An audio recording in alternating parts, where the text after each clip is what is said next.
Bien, pues buenos días de nuevo. Vamos a empezar por la última sesión. Como os he dicho, un tema totalmente diferente de estas últimas sesiones, pues dos temáticas que en realidad son un poco relacionadas, pero esta quizás sea la más diferente en cuanto al contenido.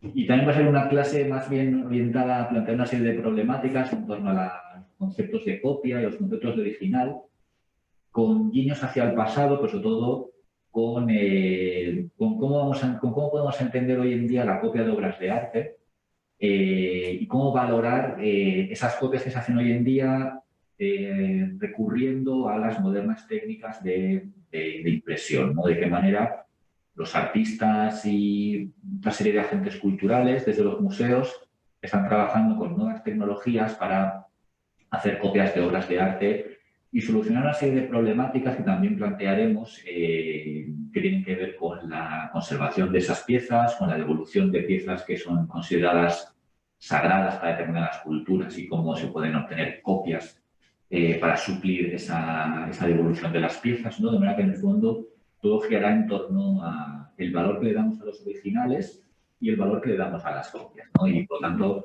de algún modo, querría plantear más bien la sesión como una sesión abierta en el sentido de que quizá al final cada uno pues, de ustedes tendrá la conclusión que considere sobre lo que vamos a ver, ¿no? Porque el punto de partida sobre todo tiene que ver con las copias de obras, con copias que se hacen de obras que han desaparecido o que se han perdido por pillaje, por saqueos, por destrucciones, sobre todo en contextos bélicos, ¿no? Y en los últimos años, perdió el poco, un segundo. Pero bueno, en los últimos años se ha habido uno de los fenómenos uno de los fenómenos en los que se ha producido una desaparición, destrucción, saqueo de patrimonio quizá más evidente ha sido la serie de conflictos bélicos que se han sucedido en la zona de Oriente Próximo desde los años 90, pero sobre todo a principios de los años 2000 hasta la actualidad, ¿no? Desde la Primera Guerra del Golfo, la invasión de Irak y Afganistán en el año 2000, 2003, las posteriores guerras que se han sucedido en Siria, las primaveras árabes, ¿no? Todos estos movimientos. Al mismo tiempo se ha producido una serie de destrucciones de patrimonio por parte de diversos agentes, ¿no? Y el patrimonio, sobre todo de estas zonas, ha quedado muy afectado. Fue famoso en los años 90 el saqueo del Museo de Bagdad por parte de, bueno, en el contexto de esa primera guerra del Golfo, pues por parte de diversos agentes, incluso por los propios marines norteamericanos, pero también por cualquier tipo de saqueador ¿no? que aprovechó el caos en el que estaba el país, pero sobre todo también pues, las posteriores, como les he dicho, revoluciones en Egipto, en Siria, etcétera, las guerras de Irak y Afganistán que les he comentado, todo eso ha tenido una serie de efectos dramáticos sobre el patrimonio, ¿no? Que en ocasiones ha sido la desaparición de piezas, la venta en el mercado negro, la pura desaparición, miles de piezas han desaparecido de estos museos, en otros la destrucción, ¿no? Y a raíz de esa desaparición de una serie de piezas, ha habido una serie de agentes que se han preocupado por reconstruir esas piezas. O cómo, cuando algo desaparece, podemos suplir ese original por medio de una copia, ¿no? De manera que aquí lo que hay que tener en cuenta es que hay diversos agentes que se encargan de proteger el patrimonio. El principal, sobre todo, es la UNESCO, ¿no? Y, de hecho, si tienen curiosidad, pueden entrar en la página web de la UNESCO y ver, ahí está registrado y está recogido toda una serie de proyectos que la UNESCO está desarrollando en zonas en zonas de conflicto o lo que ellos califican como zonas en las que el patrimonio está en peligro. Ese peligro puede responder a muchas cuestiones, desde peligros naturales, sucesos, es decir, el patrimonio está en peligro por sequías, inundaciones, tornados, ¿no? Es decir, por efectos de la naturaleza, pero al mismo tiempo hay un patrimonio de la humanidad que está en peligro por otra serie de efectos como son las guerras, ¿no? Todo eso la UNESCO tiene todo un programa que se dedica a intentar proteger ese patrimonio y es probablemente uno de los actores principales. Junto a esa cuestión hay otro aspecto que es muy interesante, que es el que vamos a ver en la clase de hoy, que es el papel que otro tipo de actores hacen para proteger el patrimonio, o por lo menos para sensibilizar a los espectadores, a nosotros, sobre la protección del patrimonio. Y algunos de esos actores son los artistas contemporáneos, que de algún modo van a verse involucrados en la destrucción y desaparición de estas piezas y van a desarrollar proyectos que tienen que ver con la copia de obras de arte desaparecidas, en las que provocan a los espectadores una reflexión sobre las cuestiones del originario de la copia, sobre la naturaleza de esa desaparición, los motivos que han provocado esa desaparición, y esos artistas realmente se convierten en algo más que menos artistas, es decir, no hacen piezas para ser valoradas estéticamente, sino que hacen piezas y obras que lo que buscan es provocar una reflexión. La UNESCO puede provocar esta reflexión o puede actuar de manera más clara en una serie de espacios. Los artistas, como esta que tenemos en la diapositiva, que es la que vamos a ver en más detalle, Mohsin Alahiari, es un artista iraní, van a trabajar con piezas destruidas. Y, de hecho, el trabajo de esta artista que vamos a explicar tiene mucho que ver con las acciones del Estado Islámico, con las acciones del grupo terrorista Daesh, que ha sido el acto más reciente, o por lo menos incluso que ha tenido más visibilidad y proyección, digamos, en la esfera pública de desaparición y de destrucción de obras de arte, ¿no? Probablemente todos recuerdan en los últimos años estas acciones, que además ellos se encargaron de registrar, ¿no? Aquí lo que realmente está detrás es la idea de la imagen de la destrucción, ¿no? Muchas veces estos ataques iconoclastas sobre esculturas, sobre piezas que tienen miles de años, no miles tampoco, pero de milenios antes de Cristo, esculturas que forman parte del patrimonio cultural de Mesopotamia, han sido atacadas, ¿no? Y el hecho de que este grupo terrorista esté vinculado con unas facciones, ¿no?, del islamismo más radical, muchas veces se ha interpretado de una manera muy ligera en función de la negación de la imagen por parte de la cultura musulmana. Pero es una visión muy superficial, porque en realidad lo que estos terroristas buscan es la imagen de la destrucción. Entonces no niegan la imagen, no destruyen imágenes porque no crean en el poder de la imagen, sino que precisamente registran la imagen de la destrucción. Lo que se busca es la imagen de la destrucción. Estas imágenes, sobre todo las de la derecha, tuvieron lugar en el Museo de Mosul y pues bueno, fueron muy difundidas y se encargaron, pues bueno, como pueden ver, de destruir, incluso de acribillar a balazos algunas imágenes del pasado mesopotámico o derribando esculturas. Es verdad que incluso bueno, en algunos casos se aventuró la posibilidad de que no fuesen las estatuas originales lo que se estaba destruyendo, sino que algunas de estas piezas fueron copias que se destruían, porque el Estado Islámico o los terroristas habían saqueado estas esculturas para venderlas en el mercado negro y sacar financiación para los actos terroristas. No es una posibilidad, y de hecho está documentada esta posibilidad, pero aquí hemos de pensar realmente en la cuestión de una destrucción de imágenes.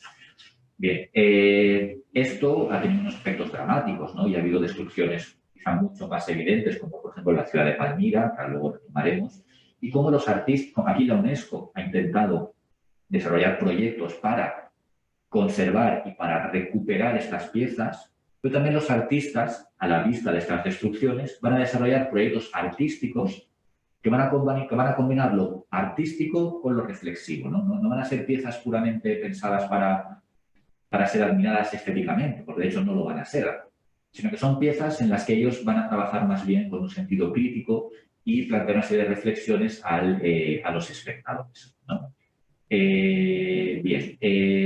Claro, nosotros aquí partimos de una serie de cuestiones previas, ¿no? Porque cuando hablamos de la iconoclasia del Estado Islámico, previamente hubo otro acto de destrucción de imágenes en el mismo contexto, o es el punto de partida de muchas destrucciones posteriores del Estado Islámico, que también fue mundialmente conocido, que fue la destrucción de los budas de Bamiyan por parte de los talibanes, ¿no? Esto se produjo en el año 2001 y fueron destruidas porque se consideraban ídolos de los infieles, ¿no? También es un fenómeno, este caso también es un caso muy complejo de entender, porque en realidad no hay unas motivaciones religiosas detrás de esta destrucción, ¿no? No hay son budas en Afganistán, pero en la época en la que son dinamitados estos budas, el budismo no tiene presencia en Afganistán, es decir, no hay una voluntad de destruir estas esculturas por los problemas religiosos que pudiesen ocasionar, sino que simplemente se habían convertido en un reclamo turístico, en iconos culturales. Y eso es lo que realmente se atacaba cuando el Mullah Omar decidió promulgar este edicto en Kandahar, el 16 de febrero de 2001, en el que se establecía la destrucción de estos budas. Aquí sí que hay una destrucción más orquestada. En cambio, el Estado Islámico es una destrucción mucho más, no improvisada, pero más vandálica.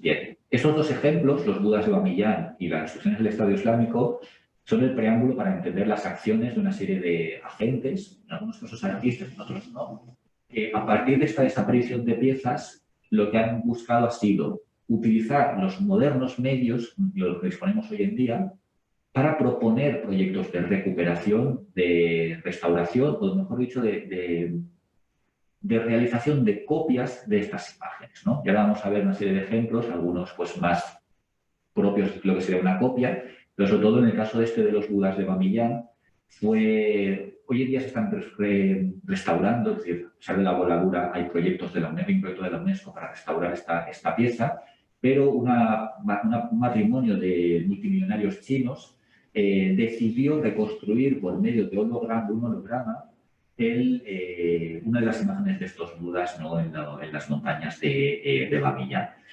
Este es uno de estos ejemplos de la utilización de unas modernas técnicas de generación de imágenes, ¿no?, una imagen por holograma, que lo que buscaba era reconstruir una imagen que había desaparecido. Y esto se realizó en junio de 2015. Como os he dicho, es una pareja de multimillonarios chinos que pidió permiso a la UNESCO porque se estaban realizando en esos momentos tareas, y se están realizando todavía tareas de restauración de las piezas, y quisieron, de alguna manera, reconstruir esas piezas por medio de una técnica que en realidad es artificial. O sea, la pieza aquí no existe en realidad. Luego vamos a ver otros casos en los que se hace una pieza. Pero esto es una cosa muy virtual, o tremenda, bueno, muy virtual. Es virtual realmente. Esto es una proyección de luz que genera una imagen tridimensional que busca reconstruir algo que ha desaparecido, pero en realidad aquí no se está haciendo una restauración, o sería difícil aquí hablar de una copia. Pero sí que es una copia en el sentido de que se está proyectando de nuevo sobre ese espacio algo que ha desaparecido, por medio de un holograma, una técnica nueva. Podríamos hacer esto con infinidad de obras que han desaparecido del pasado, de las cuales tenemos imágenes o tenemos descripciones, y podemos hacer reconstrucciones virtuales de cómo podrían ser estas piezas. Pues si tienen curiosidad, el coste de hacer este holograma fue 77.000 libras el año 2015. Bastante dinero, ¿no? Casi 80.000, más de 80.000 euros, ¿no? Puede que 90.000 euros al cambio, dependiendo de la fluctuación del precio de la libra, pero es lo que esa es la cantidad que esta pareja invirtió para volver a generar vida, para volver a reconstruir estas piezas que habían desaparecido por los avatares de la historia. Nosotros también tenemos que entenderlo así, ¿no? A lo largo de la historia ha habido infinidad de piezas que han desaparecido, de obras de arte que han desaparecido, destruido, desaparecido, robadas, saqueadas, como se quiera, pero hay muchas posibilidades en ese ámbito que han sido provocadas como consecuencia de las guerras. Y eso es una consecuencia más, y probablemente sea el efecto más dramático sobre las imágenes que tienen las guerras. Este es un ejemplo, como les he dicho, de una moderna técnica, la imagen por holograma, que permite hacer una reconstrucción virtual de algo que ha desaparecido, ¿no? De unas piezas que han desaparecido a consecuencia de un conflicto bélico o de unas decisiones motivadas por un conflicto bélico. En otros casos, lo que se plantea es la utilización de otra serie de técnicas baratas, al acceso disponibles para todo el mundo, bueno, todo el mundo, relativamente para todo el mundo, pero es la utilización de las impresoras 3D para hacer copias de piezas que han desaparecido. Y es el trabajo de esta artista que hemos explicado anteriormente, de Moreshin Alahiari. Es una artista iraní, por lo tanto es una artista, digamos, que tiene sus raíces en el territorio de la antigua Mesopotamia, ¿no? Y que de algún modo la desaparición de estas piezas como consecuencia de los ataques iconoclastas del Estado Islámico afecta de algún modo a su identidad, ¿no? Es como si nosotros nos sintiésemos afectados por la desaparición de piezas del patrimonio local, como pueda ser, no sé, cualquier tipo de escultura, edificio, etc. Y esta artista, Moreshin Alahiari, decidió, cuando el Estado Islámico destrozó esas esculturas, ¿no? Decidió hacer una contraimagen, ¿no? Una imagen que fuese una respuesta a esa desaparición de piezas que se había orquestado desde el grupo terrorista. Y para ello optó por utilizar esta tecnología nueva, relativamente nueva, ¿no? Que ha aparecido en los últimos años y que consiste en hacer copias de esas esculturas con una impresora 3D. Aquí el proyecto es mucho más amplio y mucho más complejo, que es lo que ahora querría que viésemos. Porque lo que aquí se busca es, pues como les he dicho, inicialmente el proyecto, que se titulaba Material Speculation ISIS, ¿no? Como especulación material, lo que ella buscaba inicialmente era hacer una copia con impresora 3D de todas las piezas que el Estado Islámico estaba destrozando o destruyendo. Luego esto lo reformuló y realmente se ha quedado en pocas piezas porque realmente el proyecto lo ha reformulado hacia otros territorios. Pero es un trabajo que se llama Work in Progress, un trabajo que todavía está en marcha, pero que parece que lo estaba reconduciendo ya en unas pocas piezas. Este sería el resultado, ¿no? de la impresión con una impresora 3D. Y en el fondo aquí lo que está haciendo el artista es utilizar una tecnología moderna. Es decir, eso es algo que a lo largo de la historia se ha hecho. A lo mejor nos puede resultar extraño que una pieza realizada con una impresora 3D sea considerada arte. Bueno, eso es otro debate. Pero que los artistas están utilizando esta herramienta como una herramienta más, al igual que el pincel no deja de ser una herramienta, un cincel para esculpir es una herramienta, un ordenador es una herramienta, una cámara de fotos es una herramienta, una impresora tridimensional es una herramienta. Tienen distintas posibilidades y los resultados serán diferentes. Pero en realidad es utilizar toda una serie de herramientas disponibles, las herramientas de nuestra contemporaneidad, para hacer este tipo de piezas. Esta es la imagen, o sea, esta escultura que representa unos toros alados, se llama lamasu, se llama un lamasu en la tradición mesopotámica, y es la pieza, ¿no? Esta es la imagen que serviría, o la pieza, mejor dicho, que serviría para, en el proyecto de Al-Ahjari, responder o dialogar con la pieza que el Estado Islámico había destruido. Estos lamasus, en realidad, luego culturalmente tienen como un sentido muy curioso que tiene mucho que ver luego con el cristianismo, ¿no? Me hago un pequeño paréntesis, porque son unos toros alados, o son unas figuras que forman parte de la mitología mesopotámica, y son unas figuras que sirven como de puente entre el mundo de los seres del mundo terrenal y el mundo de los dioses. Y en realidad son unas figuras que están formadas por una combinación de animales y cabeza de ser humano, ¿no? Es un cuerpo de toro, tiene alas de águila, tiene cabeza de ser humano, águila, toro, ser humano, y en realidad, y garras de león, por otro lado. No, perdón, el cuerpo es de león, combina un león, ser humano, el águila y el toro. Esos cuatro animales, en realidad, luego son los cuatro animales, los cuatro evangelistas. En realidad, también los cuatro evangelistas son los que ponen por escrito la palabra de Dios, son los intermediarios entre la tierra y el cielo. De alguna manera, aquí lo que podemos entender es cómo este elemento cultural del mundo mesopotámico que servía de nexo entre la tierra y el cielo, por medio de esa combinación de cuatro animales, luego en el cristianismo va a continuar con los cuatro animales de los evangelistas. Pero esto era un pequeño paréntesis para entender un poco mejor estos personajes, estas figuras que sentido tienen en la religión, ¿no?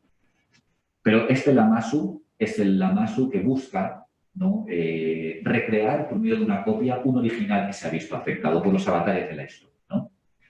Y estos proyectos, en realidad, Al-Ahjari, pues, desarrolló, por un lado, el lamasu, pero luego también hizo unas esculturas de estos dos, hizo una copia con impresora 3D de estas dos esculturas que representan a dos antiguos reyes, y que son estas dos de aquí, son dos hechos con plástico. Ahora veremos un poco esto cómo es y qué implicaciones tiene.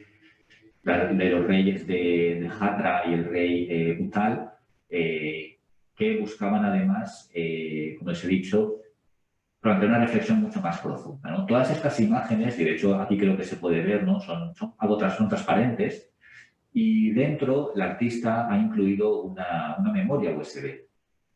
De hecho, en la imagen del lamasu, voy a ir para atrás ahora un poco, Aquí se puede ver en el centro, ¿no? En lo que es la barriga de este cuerpo, ¿no? Del animal. Se ve como una pieza metálica, que es lo que permite, el USB que permite conectarlo a un ordenador, ¿no? En realidad aquí la artista está haciendo una reflexión más compleja en torno a la idea de la destrucción de imágenes, a la conservación de las imágenes y a las modernas tecnologías, ¿no? Porque ella no solamente reproduce por medio de una copia con impresora 3D esas esculturas desaparecidas, sino que hace todo un trabajo de catalogación y toda la información que ha podido encontrar y documentar en torno a estas piezas está almacenada en este USB. De manera que lo que hemos de pensar es una especie de contramovimiento en el que la desaparición real de la pieza va de la mano de una, podríamos definirlo como una existencia de esta pieza a nivel virtual, ¿no? Conectando, habiendo esta escultura, ¿no? Lo que habría que hacer era romper la escultura para sacar ese USB, conectarlo a un ordenador y recuperaríamos toda la información relacionada con esa pieza, ¿no? De manera que es como un gesto artístico que lo que busca es que esta pieza que ha desaparecido en la vida real tenga su contrapartida en una vida virtual, en el sentido de que tenemos disponible en esa memoria USB todos los datos relativos a esa pieza, ¿no? Ella ha trabajado con conservadores de museos, ha estado en diálogo, ha estado pues, trabajando con estudiosos y con académicos, y ella misma está documentado, ¿no? De manera que aquí, por eso les planteo que estos proyectos podríamos valorarlos, si nos gusta más o menos, el hecho de hacer una pieza con impresora 3D. Claro, donde tenemos más cosas. Pero en realidad es un proyecto mucho más complejo, en el que el artista realmente busca provocar una reflexión en el espectador sobre la memoria, sobre la capacidad de mantener piezas del pasado que han desaparecido y cómo las modernas técnicas de reproducción de imágenes, de realización de imágenes, pueden suplir todo eso. No es una cierta confianza en el mundo virtual. Aunque eso también es matizable, que ahora es lo que querría que viésemos. Pero ese es el sentido de estas piezas.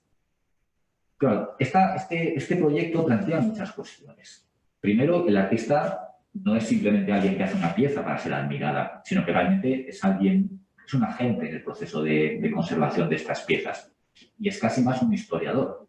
En el momento en el que el artista documenta la pieza original, nos aporta información, nos aporta imágenes, y todo eso lo condensa en formato digital en una serie de archivos que se almacenan dentro de la pieza, ahí el artista está trabajando como un historiador. ¿No? Esa es una dimensión de los artistas que está siendo sobre todo explorada en los últimos años. Aquí se abren muchas más cuestiones.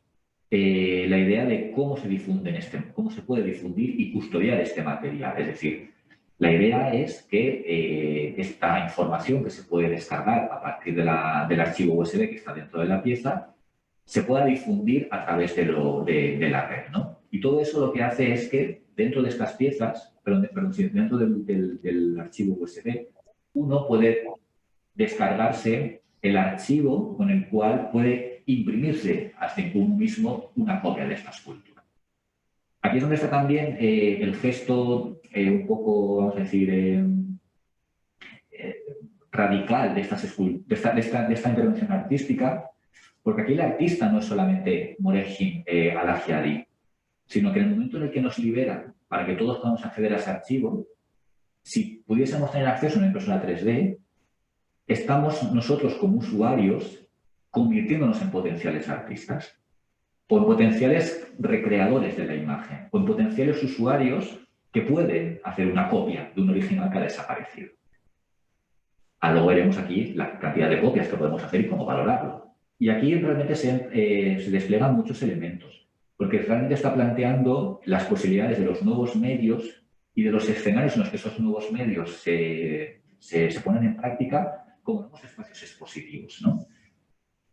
En el momento en que todo esto circula por Internet, o se puede descargar por medio de correos electrónicos, por medio de repositorios, etcétera, está reformulando lo que entenderíamos un espacio de exposición. Nosotros hoy en día, si pensamos en una exposición, pensamos en un museo, una galería de arte que tiene un espacio físico habilitado al que nosotros vamos y contemplamos las obras. Aquí, ¿cuál es el punto de partida? Que la obra no existe, pero el original ha desaparecido. Y lo que tenemos son copias. Y copias digitales, o copias a las que podemos acceder por medio de lo digital.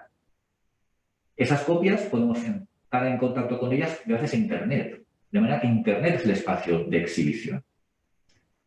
Y nuestra interacción con esas piezas ya no simplemente es la observación pasiva, ¿no? Cuando vamos a una exposición, vamos a un museo, vemos las obras. Aquí podemos descargar los archivos. Y ese gesto de la descarga es algo mucho más radical y mucho más complejo. Por lo menos los artistas lo plantean de esta manera, en la que se nos está dando la posibilidad a todos nosotros de tener copias de estas imágenes y de ser de alguna manera potenciales artistas. Todo aquel que tenga una impresora 3D, evidentemente. Porque esto es el nuevo instrumento, ¿no? que muchos artistas están realizando. A lo mejor no sé si alguno de ustedes tiene la oportunidad de ver cómo funciona una impresora 3D, pero en realidad se le proporciona un archivo y hace una imagen tridimensional, ¿no? No deja de ser una manera de hacer una escultura muy sencilla.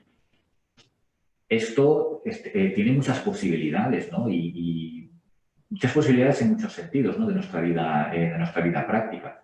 Los artistas la están explorando con la intención de hacer obras, porque ya les he dicho, no deja de ser esto un nuevo instrumento, como puede ser un pincel o como puede ser una cámara de fotos moderno, actual, que aquí no interviene el artista. Bueno, eso podría ser muy cuestionable, pero en realidad no deja de ser un instrumento más, hijo de nuestro tiempo, moderno, al igual que los hologramas, y que los artistas lo están utilizando.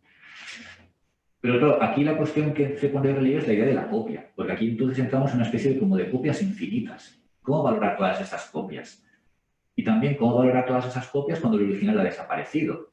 Porque si el original ha desaparecido es cuando la copia ha de servir para sustituirlo, ¿no? Pero bueno, ahora entraremos con más detalle en estos elementos, porque el hecho de que las impresoras 3D estén siendo utilizadas por los artistas ha sido objeto de exposiciones, ¿no? Y esto es en el año 2019, en el Museo Pompidou de París, hubo una muestra temporal dedicada a cómo los artistas contemporáneos estaban utilizando las impresoras 3D para realizar obras o para realizar una serie de proyectos. Proyectos que no están encaminados solamente a hacer obras que admiramos estéticamente, sino que son proyectos que plantean probablemente una reflexión más profunda sobre el concepto de copia y cómo es tan fácil hacer hoy en día una copia gracias a una impresora 3D. De hecho, el título de la exposición se llamaba Imprimir el mundo, ¿no? Porque en el fondo esta nueva tecnología parece que encierra la promesa de que somos capaces de imprimir todo el mundo y cada vez esta tecnología se está abaratando, está siendo más accesible para más personas el hecho de poder imprimir cosas que de otra manera sería muy difícil, o de obtener imágenes tridimensionales de cosas que no son tan accesibles. Bien, esta idea de la impresora 3D tiene un antecedente muy curioso. Bueno, estas son piezas que forman parte de la exposición, de muy diverso tipo, pero todas realizadas con una impresora 3D. Algunas de mayor tamaño, otras de tamaño más reducido. Aquí habría que entrar en cuestiones de qué es lo que el artista ha pretendido decir, si hay una reflexión en torno a la copia o al uso de esas nuevas tecnologías, o una búsqueda de una cierta estética o una cierta belleza en estos objetos, ¿no? Eso es una posibilidad que no vamos a entrar en la sesión, sino vamos a quedarnos en el concepto de que aquí lo que podemos hacer es una copia muy precisa, gracias a un archivo que podemos compartir, y una copia relativamente barata. Sobre esta idea de la relación entre las impresoras 3D y las obras de arte, hay varios proyectos que se han encaminado precisamente a liberar archivos para que cualquier usuario que disponga de esa impresora pueda hacerse una copia de una escultura clásica, por ejemplo, ¿no? Y en ese sentido hay una página web que se llama Scan the World, que voy a traducir como escanear el mundo, que en realidad es un proyecto colaborativo de construir una comunidad, y esa página web, si lo buscan en internet enseguida lo encontrarán. Lo que van a ver es toda una serie de ejemplos, como estos que tienen aquí, de esculturas como el Laocoonte o Apolo y Dafne de Bernini. Son esculturas en las cuales son esculturas que cualquier usuario puede realizar. Sí, bueno, se tiene que registrar y hay que pagar una cantidad, pero en el momento en el que se paga, se pueden descargar los archivos para que cualquier usuario pueda hacer una escultura imprimible, ¿no? En 3 dimensiones, que es lo que dice ahí la frase. la misión es compartir. Esta idea de compartir es fundamental para Internet y las redes sociales. La cuestión de compartir archivos es así que el gesto más importante de esta idea de estos nuevos proyectos. Se comparten archivos que pueden hacer esculturas imprimibles, utilizando artefactos que democratizan las tecnologías, ¿no? Esto es verdad que puede ser una promesa un poco en estos momentos ficticia, ¿no? Son caras estas impresoras. Probablemente serán más baratas el día de mañana, al igual que la tecnología se ha ido siendo cada vez más barata y se ha democratizado.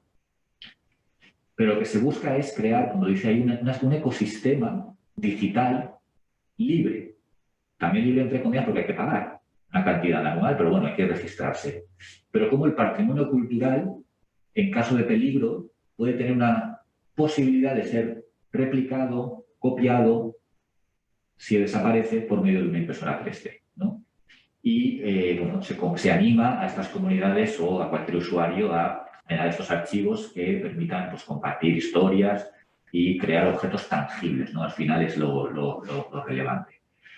Pero como les decía, esta idea de las impresoras 3D cuenta con un antecedente, y es que en el año 1861 François Villene, fotógrafo, patentó la llamada fotoescultura, que en realidad funcionaba de una manera muy similar a lo que hoy en día es la impresora 3D, con muchas diferencias, es verdad, pero era de la misma manera que la fotografía lo que había permitido era tener la posibilidad de hacer una imagen de manera automática, ¿no? Sin intervención del artista, de manera mecánica.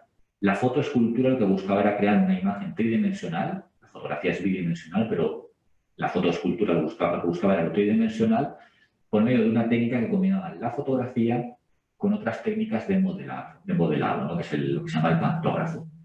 Aquí ven en la izquierda cómo funcionaría esta fotoescultura. Vemos una figura en el centro sentada y alrededor hay toda una serie de cámaras fotográficas que están conectadas con un aparato que mide las dimensiones de la cara, ¿no? No sé si ven al lado de la figura como una varilla, ¿no? Que toca la cara.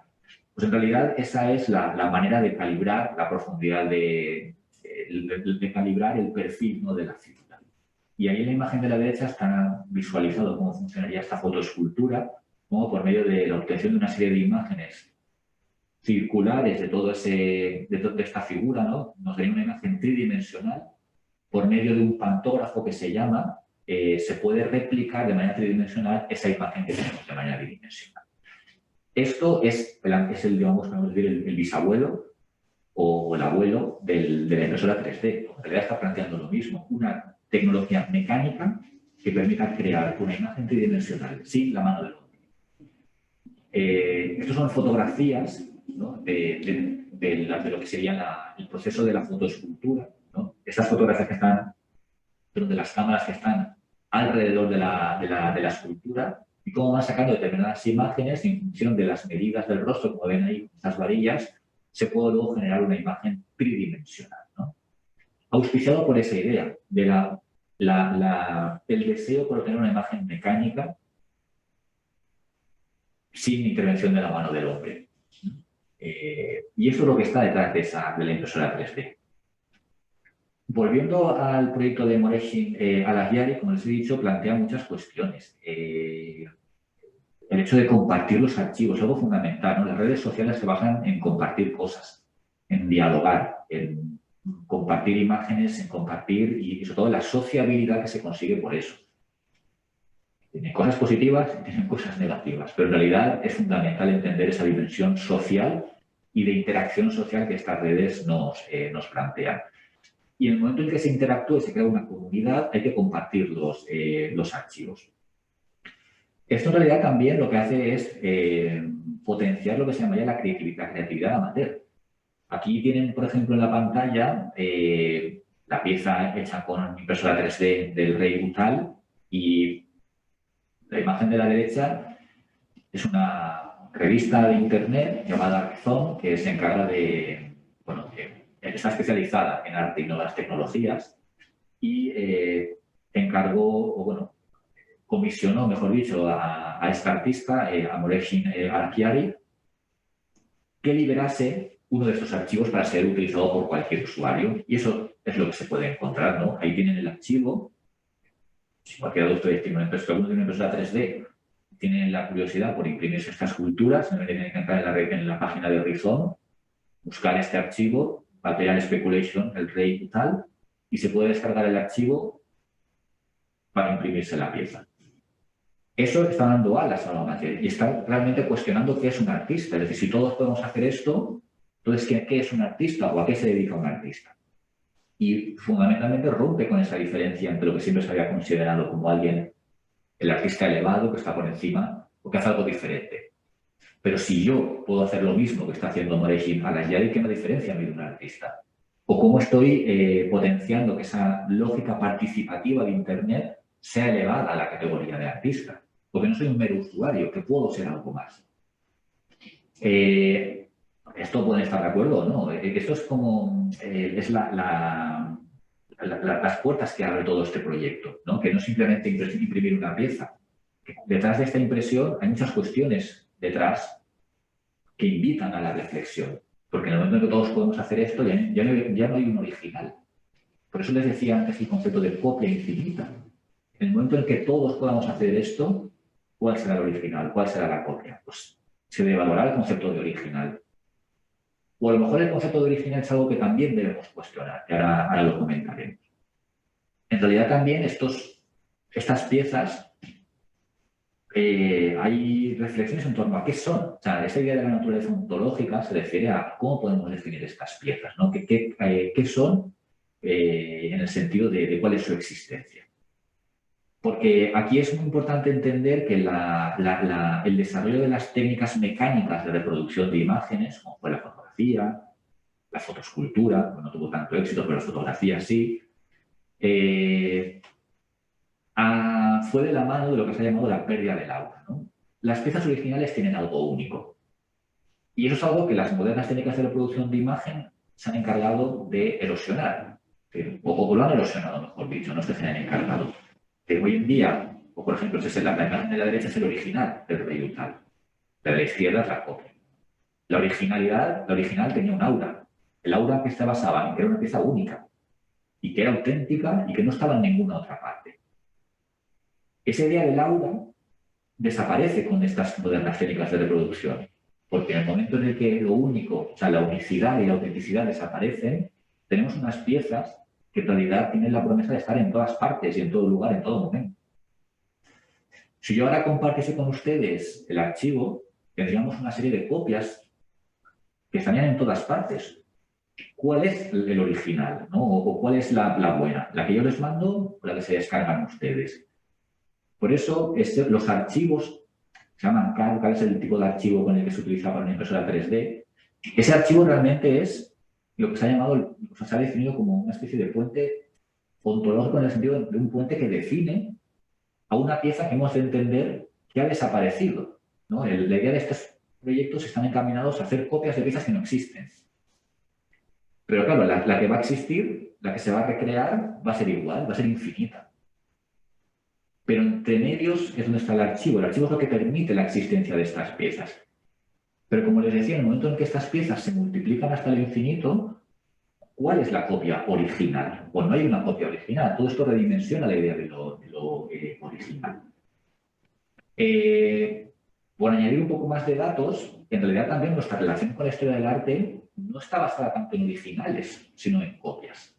Es decir, por ejemplo, la escultura clásica, las esculturas originales han desaparecido. Lo que nosotros hoy estudiamos como el grupo escultórico del Laoconte, eso es una copia romana. El original estaría hecho en bronce, pero ese original no se ha conservado. De manera que nuestra aproximación al conocimiento del pasado está basada muchas veces en copias, nunca en originales. Y eso puede modificar nuestra manera de entender las cosas. En realidad lo que les quiero plantear es que piensen cómo no siempre vamos al original de las cosas, sino que siempre estamos trabajando o relacionándonos con copias. Estos son originales, estos sí que son originales de bronce, de lo que sería una escultura clásica. Y en algunos casos se han conservado. Aquí sí que podemos acercarnos al original, ¿no? Estos de los bronces de Riache dan una imagen muy diferente de lo que hoy en día podemos estudiar de la escultura clásica. Porque todo lo que conocemos de la escultura clásica, sobre todo, es a partir de copias humanas. hemos de suponer que estas copias no hicieron alteraciones, pero no dejan de ser una copia, una nueva realización, una recreación de una imagen en la que puede dar cabida la mano del artista. También muchas de estas piezas hemos perdido el sentido original, porque estaban policromadas. Aquí ven los ojos, ¿no? la apariencia de vida que tienen estas imágenes, también en el caso de la Oliva de Delfos. La copia romana, todo esto desaparece. No podemos estudiar realmente una escultura original clásica griega a partir de una copia romana. Muchos elementos de ese original desaparecen en el momento en que lo convertimos en mármol. Y los elementos que daban viveza a la imagen, los ojos, el colorido, etcétera, aquí con el mármol desaparecen. Pero esta copia ha sido mucho más valorada, porque es la única que nos ha llegado. O incluso un personaje fundamental para la historia del arte, Joachim Winckelmann, fue uno de los pioneros de la historia del arte, que en el siglo XVIII escribió una historia del arte de la antigüedad. Él escribió cómo era la historia del arte de los griegos, y lo paradójico de este libro es que todo lo que estudia Winckelmann es a partir de copias. O sea, Winckelmann no vio ningún original griego y escribió uno de los textos fundamentales de la historia del arte. Toda su aproximación al pasado es a partir de copias en mano. Por lo tanto, él hace una interpretación de la escultura clásica no a partir de los bronces, sino a partir del mármol, cuando el original debía ser el bronce. Aquí está el problema de la copia. Cómo esa copia muchas veces ha tenido más valor que la propia... O sea, el valor no ha tenido más valor, pero ha sido la manera en la que nos hemos acercado al pasado. Por eso contrasten este valor que tiene la copia en este proceso histórico con el valor de esas copias digitales, que en realidad somos mucho más abiertos a la copia de lo que podemos pensar hoy en día, aunque probablemente inicialmente tengamos un cierto rechazo a pensar que podemos hacer copias con una impresora 3D. Otros ejemplos de copias han sido fundamentales para la formación de los artistas a lo largo de la historia, que no podían viajar a ver los originales, ¿no? Si han estado en el Victorian Albert Museum de Londres y si tienen la oportunidad de ir, se sorprenderán cuando uno llegue a lo que se llaman los patios de las copias, porque hay unas copias de infinidad de ejemplos fundamentales de la historia del arte. Eso es una copia del Pórtico de la Gloria de la Catedral de Santiago de Compostela. Pero es que son salas llenas de copias de esculturas, de David de Miguel Ángel, de infinidad de ejemplos, de las columnas clásicas. Todo esto son copias. Hoy en día uno va al museo y es un museo hecho a partir de copias.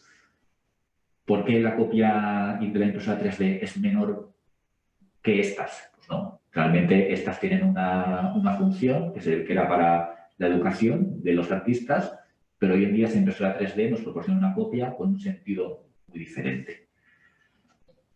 Porque además aquí hay otra cuestión mucho más compleja, que simplemente la quiero apuntar, porque estamos ya casi acabando, y es que los artistas intentan de algún modo trabajar con el plástico.